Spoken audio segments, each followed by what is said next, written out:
Hello everyone, this is Lorraine and I have finished my doll and I have her propped up here on the sofa, and I'm just going to go through the last couple things that I did with the doll. I did do the hair, and I sewed the strands together on my sewing machine, and you can see here is the thread that I used to sew the pieces together.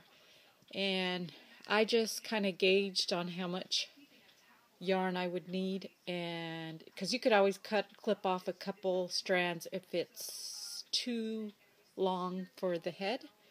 And I'll show you the back. And there's the back. And then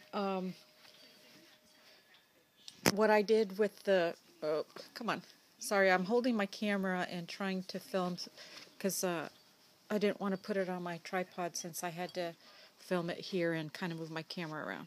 So let me get her situated back on here. Okay, so the hair, I just twisted the hair after I tied the ends together with a piece of scrap yarn. And so I just twisted it and then wrapped it around the side of her head. So let me see if I can show you what that looks like. You can kind of see now. And then once I did have to use my glue gun for this part because of the fabric tack would take too long to dry. So I went ahead and used my glue gun. That's the only thing that I used the hot glue on. And then once I used pins to attach it while the glue was drying, which doesn't take very long. And then I trimmed the hair, just cut it off here real short. So I did that on both sides. Now for the face, this is the scariest part to do because you don't want to mess it up. So I'm going to show you how I did the face. First, I got my scrap material, the same one I used for the body and the face, and I got a Sharpie marker and I kind of tested it on my fabric to see if it would bleed or anything like that, and it seems like it worked pretty good on my fabric. So I practiced a few times, and then I also cut out the shape of the head and practiced again with my Sharpie. And then for the face, this is difficult as well. You don't want to mess up the putting on the rosy cheeks. So I used this little stumpy makeup brush. It's got very short, dense bristles. And I used my Bare Minerals blush. And once again, I practiced on the fabric and just a square piece, and then practiced on here. And that way you kind of get a feel of how much you're going to need to add and load your brush up. So that's her face. I think it came out super cute.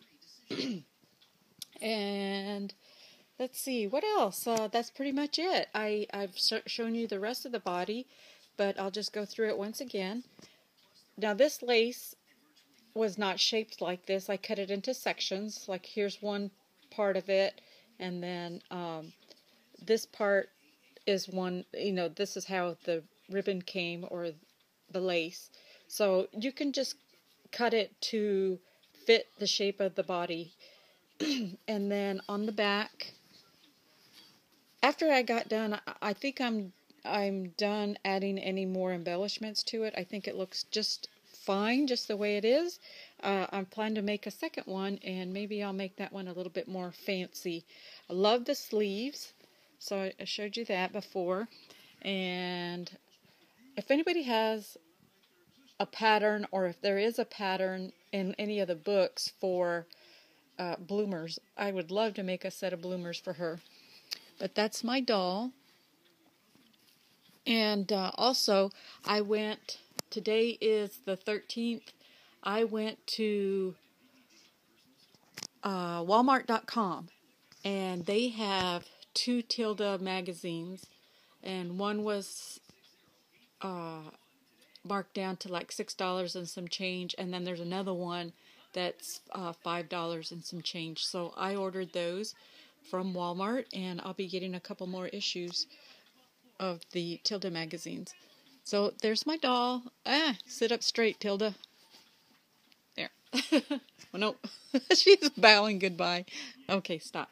All right, there we go. There's my doll. Hope you all give it a tackle. It was a lot of fun to make, and I'm sure I'll be making another one. Thanks for watching.